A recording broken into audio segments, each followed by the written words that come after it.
Need to send your Figma file to a client, dev, or teammate but not sure how? I'll show you how to grab the right share link in under a minute, so no one's stuck asking for access again. Before we start, you have to search Figma in any search engine you use, and you click on the first link that pops up. And here in the dashboard, you'll find all the designs that you have created, so I'm going to choose this one.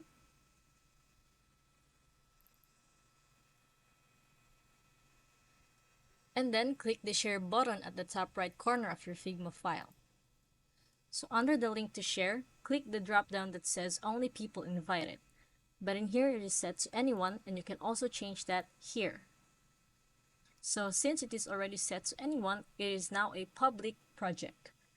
And in here you can also change what they can do, they can view or edit to the file that you are about to share. And after that, you have to click copy link. And that's it. You're ready to share it on Slack, email, or anywhere else.